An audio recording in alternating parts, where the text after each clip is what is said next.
Olá, bem-vindo à sala do. Vamos fazer um dedo de prosa com os netos. Não só os meus netos, mas com os netos dos meus amigos também. Primeiro, você precisa entender como tudo começou, o quanto a ignorância passada de pai para filhos num país como o nosso. Então vamos lá. A minha formação, minha educação financeira foi diferente do que se propõe atualmente. Nas escolas, seja ensinado. Como é que foi? Depois dessa fotografia, 1960, por aí, minha mãe sofreu um grave acidente na fábrica de tecido e foi encostada, era o termo que se dizia antigamente, pelo IAPI, o avô do INSS. A renda como tecelã, que ela ganhava como produção, caiu pela metade. Os gastos com a saúde triplicaram. E aí o caos financeiro se abateu lá em casa. Meu pai, pedreiro, ele trabalhava das 7 às 16 na mesma fábrica que a minha mãe também trabalhava. E aí, para completar o orçamento, ele, como pedreiro, eu, como servente de pedreiro, leque, fomos construir sepultura lá no cemitério da Pindoba, a pequena Paracambi. Naquele tempo, ele faturou um dinheiro suficiente para comprar numa granja, eu não lembro bem se era Cacarias, se era Ponte Coberta ou se era Piraí, 50 pintinhos carijós. E ele, como bom pedreiro e marceneiro, construiu aí nos fundos, onde vocês estão vendo aí a bananeira, ele construiu 2 viveiros para a gente criar os pintinhos e depois os frangos. Nessa época, eu me tornei, minha mãe, um criador de galinhas e completei 10 anos de idade. Em 2 meses, começamos a ser um forte concorrente do seu Perílio Cabral, que vendia lá no centro frangos. Todo mundo vendia o frango em pé, frango vivo. Nós começamos vendendo cerca de 100 frangos abatidos e limpos por semana. Não era por dia, semana. Trabalho bruto, muito sangue e suor. E de vez em quando a gente cortava o dedo. As galinhas não queriam morrer, né? Bom, toda semana tinha que ir até Nova Iguaçu buscar os insumos para a granja. Desde a vacina contra a Neucastro, a vacina contra outras doenças, como também aquilo que não existia para caber, ração de crescimento para os pintinhos. Todo mundo só tratava as galinhas com folha e com milho, para cambi naquele 1960 da vida. Ele, meu pai, pediu ao amigo dele que o filho podia me acompanhar nessa ida e vinda semanal, 10, 11 anos, até Nova Iguaçu para trazer um peso danado, porque era um saco de ração. Aquele sacão de 20, 30 quilos. Pois é.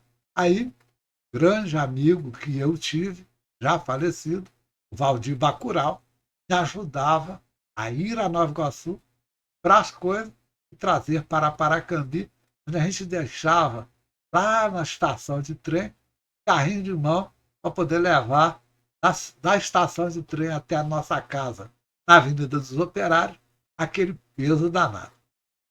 Paralelamente, é isso aí, a minha mãe, que nunca foi preguiçosa, ela ia na fábrica de tecido com um armarinho.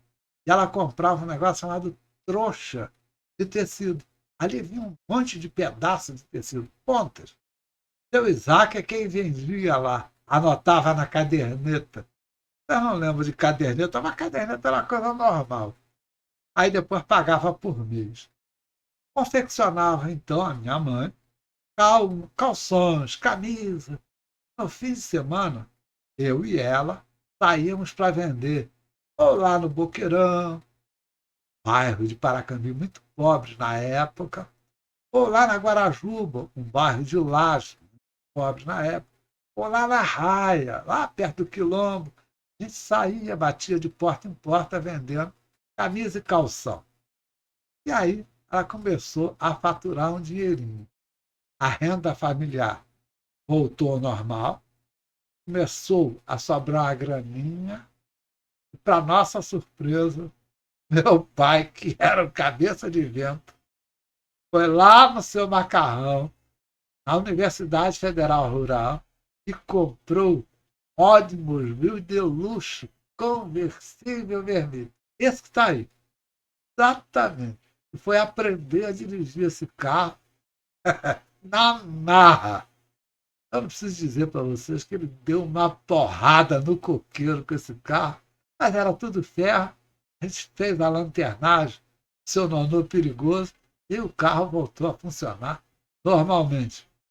Mas um luxo desnecessário, um gasto típico daqueles operários que, no fundo, queria um carrão conversível para dizer que é seu. Quando nós estávamos produzindo quase 100 frangos por semana, olha bem, nós duplicamos a produção. A grana permitiu que o meu pai trocasse de carro por um novo Buick amarelo, também conversível, também comprado do seu macarrão. Era o sonho de consumo dele. Dane-se o futuro. Terminei o curso primário, fiz uma madureza ginasial e entrei para cursar o ginasial. Fui fundador de uma escola chamada SENEG, em Paracambi. Professor Célio e o pastor Samuel, os dois diretores. Hoje chama-se SENEC, mas é a mesma coisa. À noite, era de estudo, muito aprendizado. Aprendi física, matemática, química, língua portuguesa, ô trem bom, rapaz, e história. Aprendi a ler os clássicos da literatura mundial. Então, desde 1964, eu sou um leitor terrível de literatura em geral. Eu leio de Jorge Amado a Dostoiévski, sem nenhum preconceito. Mas como todo moleque, lá na Avenida dos Operários, eu aprontava muito. Os meus amigos sabem disso. Eu era o cão chupando manga. E aí, meu pai foi até o juiz da comarca, era o doutor Emílio naquela época, e solicitou uma autorização para me tacar como empregado da fábrica de tecido. Você ia acabar com o meu tempo disponível, já que eu estudava à noite, arrumava a granja de manhã e tinha a tarde livre para aprontar todas. Bom, 1967, em abril de 67, eu me tornei um operário. Como aprendiz, lá na oficina do senhor Alandi, eu aprendi cálculo de engrenagem, aquele livro do Cassila, Máquinas, e a me endividar com um salário mínimo de menor.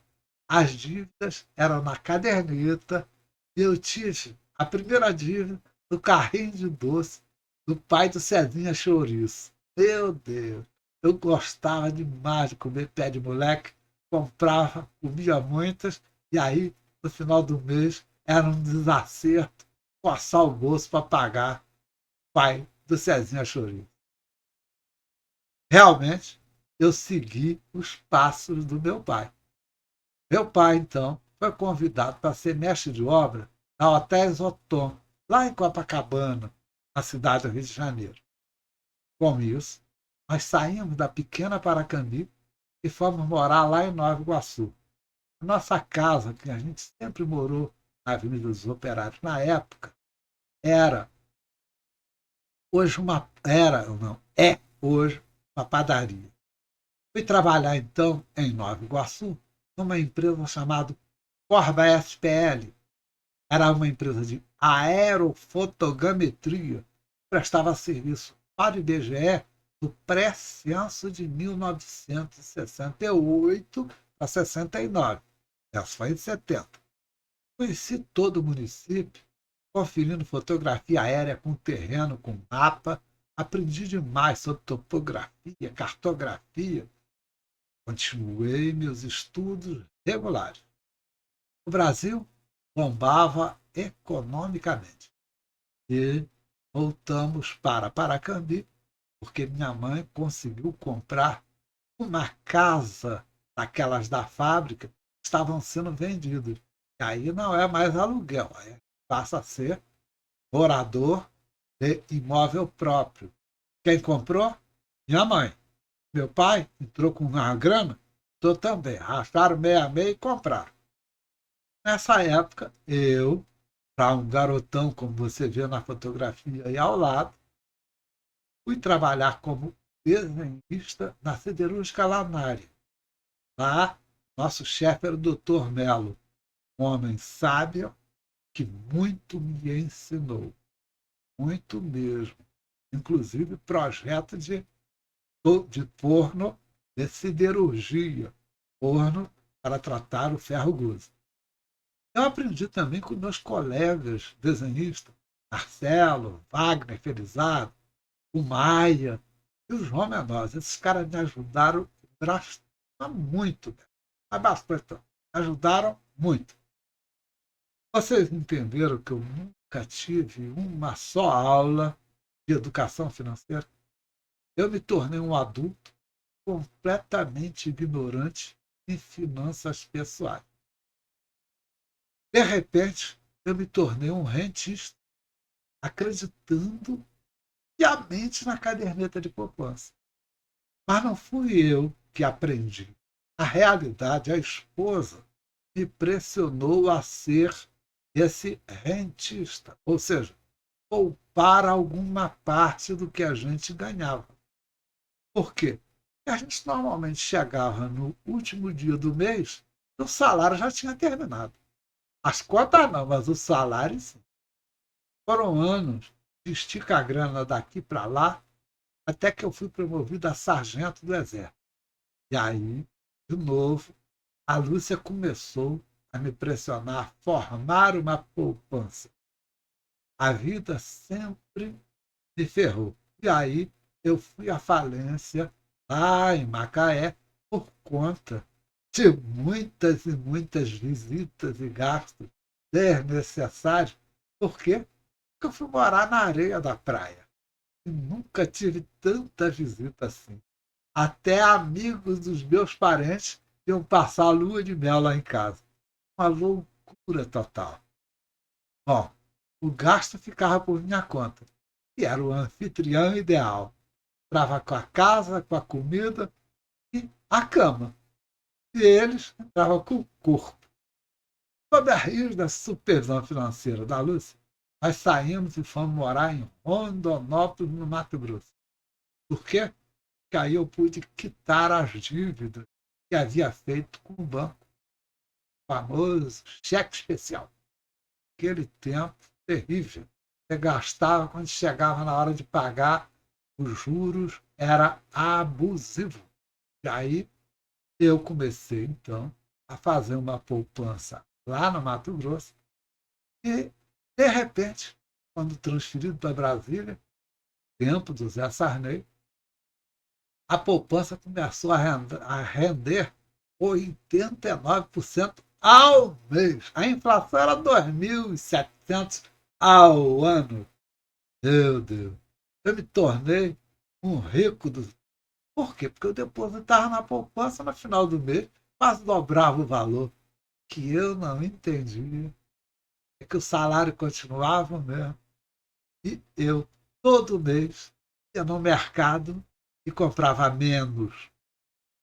A vida seguiu seu curso, e eu como poupador, até que o gerente do Banco do Brasil me disse: Ui, para de aplicar em poupança, traz esse dinheiro para fundos de ações. E eu acreditei, e investi tudo que já tinha juntado na poupança, levei para o fundo de ações. Até que em 2020, olha quanto tempo, eu descobri que o fundo de ações tinha um negócio chamado Come Cotas. Você já ouviu falar disso? Não, né? Pois é, rapaz. O cara te vende produto, mas não se fala do Come Cotas. Todo semestre eu dava um dinheirinho para o governo a partir do meu rendimento, aquilo que é chamado Come Cota. Então, eu pagava 2 impostos de renda por ano só no fundo de ações. Resgatei tudo e comecei a estudar um negócio chamado educação financeira. Chega de sustentar governo, chega de sustentar banqueiro, chega de sustentar os amigos do rei, a turma da Faria Lima, rapaz. É, lá de Ipanema, também. Em 22, comecei a criar uma cesta de investimento. Em 23, criei mais de uma cesta de investimento, onde coloquei esses poucos recursos que eu juntei durante 46 anos de trabalho de carteira assinada e começo a ter minimamente educação financeira. Meu chapa, eu nasci em 53. Só em 23 que eu comecei a pensar com educação financeira, a descobrir juros compostos ao meu favor. Aí estabeleci, com certeza, uma estratégia. Essa estratégia tem o nome de Como Preparar um Futuro sem o INSS. Para os meus netos, para os teus netos. Não para você, não para mim. Nós já perdemos. Bom, essa estratégia é a seguinte: primeiro, diversificar vários tipos de investimento ao mesmo tempo. Então, não ficar numa coisa só. Era o tempo da poupança, foi o tempo só dos fundos. Está errado. Não faça essa burrice. Outra coisa, reserva de emergência. Você tem que guardar de 2 a 3 salários, remuneração tua, num lugar onde você possa sacar na hora de uma necessidade grave. Segurança. Nunca ponha todos os ovos num cesto só. Você vai quebrar a cara. Prazo. Eu só tive 3 anos. De 23, 24 e 25 para estar conversando com vocês. Mas vocês, os netos, têm no mínimo 25 anos. Aí a coisa muda de figura. E para mim, 3 anos já me deu retorno. Imagina vocês com 25, 30 anos pela frente. Aportes. Tem que ter aporte regular. É aquilo que você tira do teu salário e investe. Rentabilidade. Ouve falar na N2, que é a inflação de verdade. Você acha isso no site do Banco Central. Está lá. Se o teu rendimento for menor que a N2, o teu juro é negativo, você está perdendo dinheiro.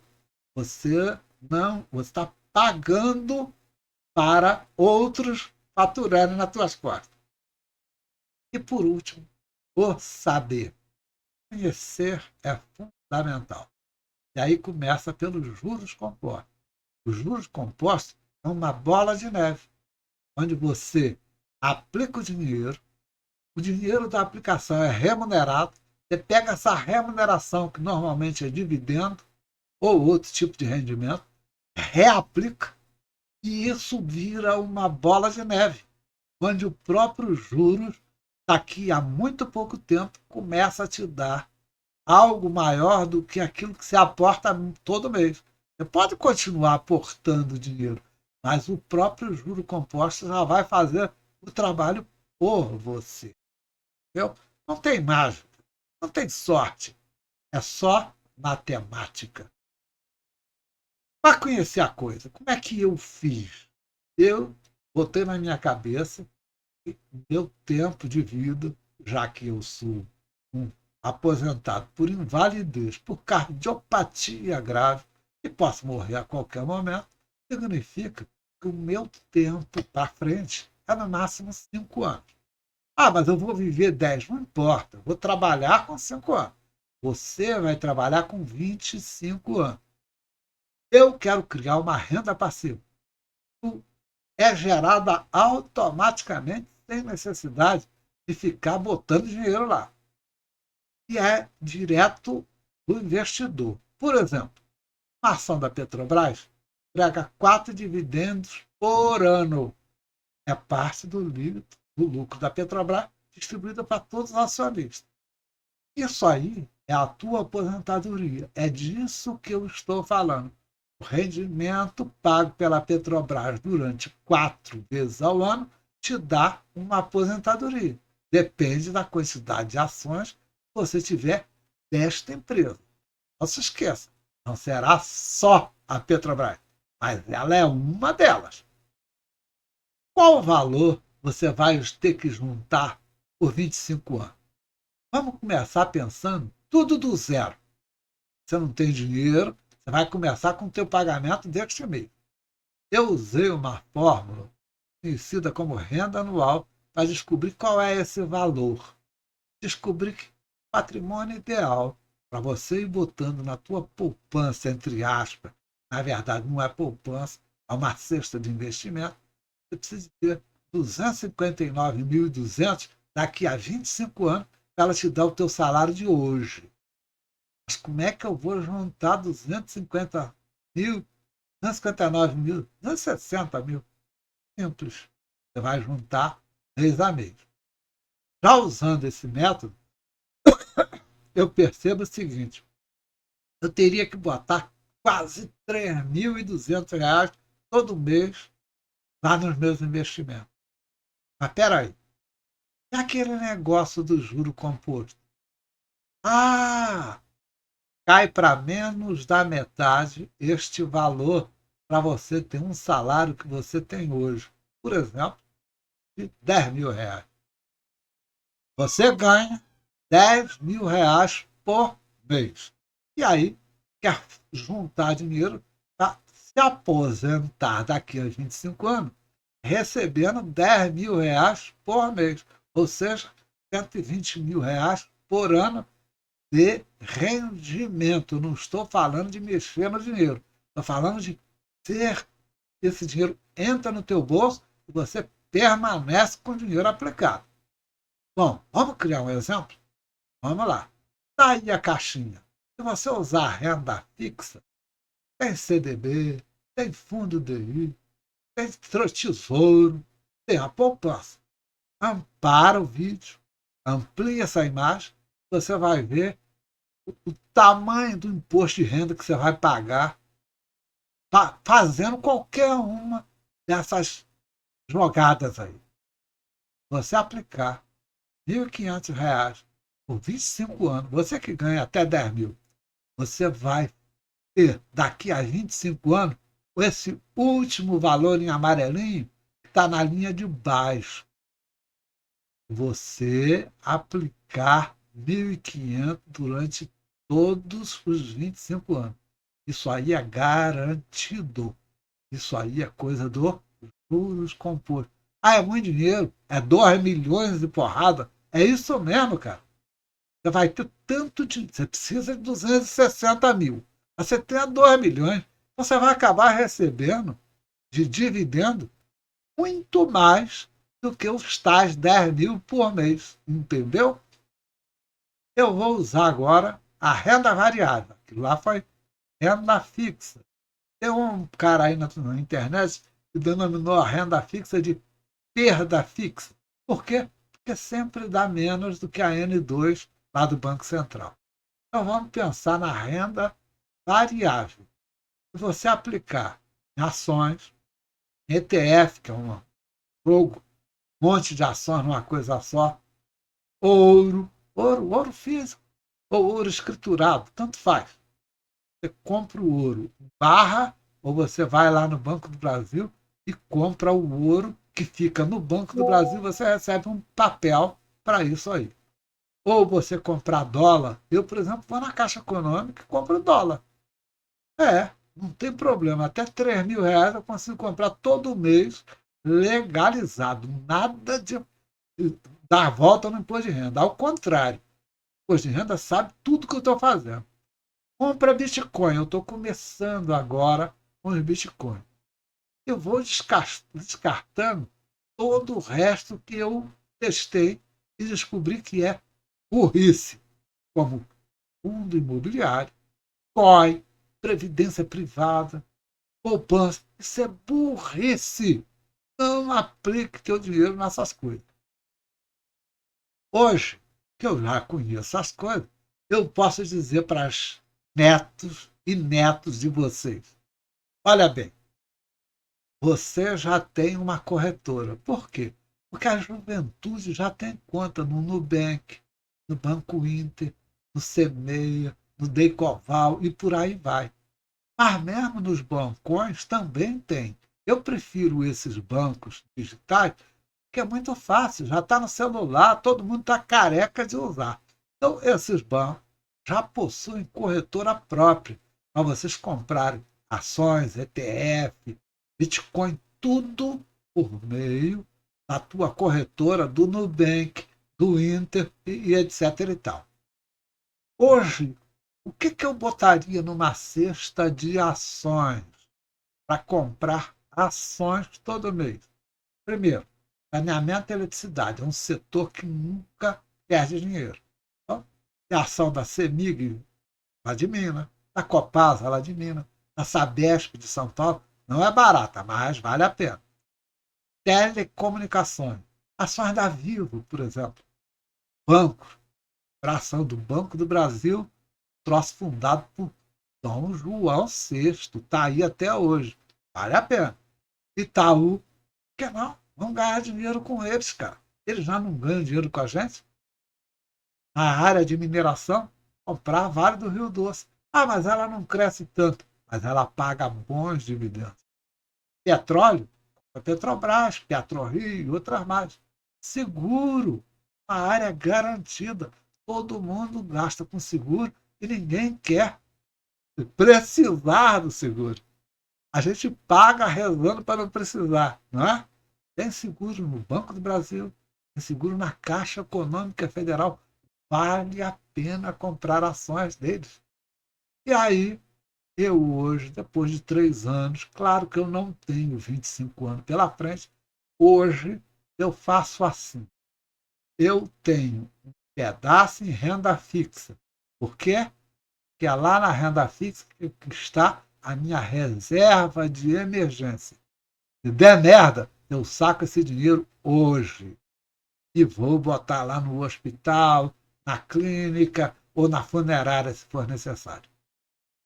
Tenho também ações, eu já tive fundo, eu já tive COI, eu já tive debenture, eu já vendi tudo isso, fiquei só com as ações. Um detalhe, descobri que era possível aplicar a mesma corretora em ações na Bolsa de Valores de Nova York, lá nos Estados Unidos. Eu paguei o IOF aqui, mandei o meu dinheiro em dólar para lá e comprei ações da Coca-Cola, comprei ações da IBM. E lá está rendendo, sim, senhor, como a Bolsa daqui rende. Daqui é pequenininha, mas de lá é grande. Então, o que você tem que buscar? Tem que buscar pelo menos 20% de rendimento ao ano. Hoje, 29 de maio de 25, eu estou tendo esse rendimento em dólar lá nos Estados Unidos. Agora, um detalhe interessante. Você também pode comprar ouro, porque foi a coisa que mais deu dinheiro. Você não precisa ter o ouro em casa, pô. Deixa o ouro lá no Banco do Brasil, rapaz. Você fica só com aquele certificado de escrituração. Pronto. O ouro é teu, tá lá rendendo. O dia que você precisar de vender, você vende para o próprio Banco do Brasil a preço de mercado do dia. Entendeu? Sabe quando o ouro perdeu o valor? Nunca. Eu diversifiquei a minha cesta, nada fora da lei, tudo às claras para a Receita Federal. Eu optei por comprar renda variável. Eu uso uma conta global. Eu, no meu caso, já velho, eu preferi uma empresa privada de corretagem. Você não precisa, use o teu próprio banco digital. Eu compro ouro ou em barras. Tem aí empresa muito boa, como a Aliança, Farmetal e outras mais que fazem isso. Manda pelo correio. A barrinha de ouro parece um chipzinho de celular. Mas ali é ouro, 5 gramas. Tá? E eles compram de volta desde que você não viole a embalagem. E aí mantenho uma compra regular de dólar na Caixa Econômica. Todo mês sobra algum, eu vou na agência da Caixa, compro uns dólares e aí vou lá no banco, deposito isso aí numa caixinha que eu tenho lá no banco, ponto final. Vai ficar em casa? Nada. Nada. Não precisa ficar em casa, nada. Mantive também essa reserva de emergência. Sabe quanto rendeu este mês? Eu vou mostrar para vocês meu extrato. Olha só, aqui no Brasil está rendendo 2,69% as minhas ações na Bolsa de Valores. Nos Estados Unidos, as minhas ações lá estão rendendo 21,21% em dólar, ou seja, 10 vezes mais forte do que a daqui. Você percebeu? Bom, resumindo, abra a tua conta, um desses, compra Bitcoin se sobrar algum. Até 2050, são 25 anos a partir de 2025. Eu já morri faz tempo. Porém, você, neto dos meus amigos, meus netos, vão estar ricos, recebendo o salário mínimo do INSS. Vocês são obrigados a pagar INSS. Só que lá em 2050, se ainda existir INSS, todos vão receber um salário mínimo.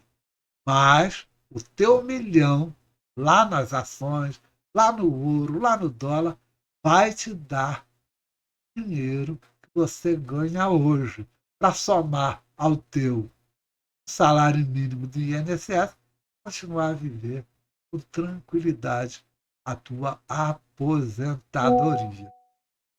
Esses daí são meus livros, são meus exemplos de vida.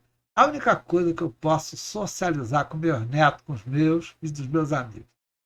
Comece com um valor pequeno, aplique em todo mês. Se sobrar algum extra, aplique também. Esqueça o INSS como um porto seguro. Façam acontecer. Beijo em todos vocês, meus netos. Obrigado por ter assistido esse vídeo. Se você gostou, deixe o seu gostei. Se você não gostou, deixe também o seu não gostei.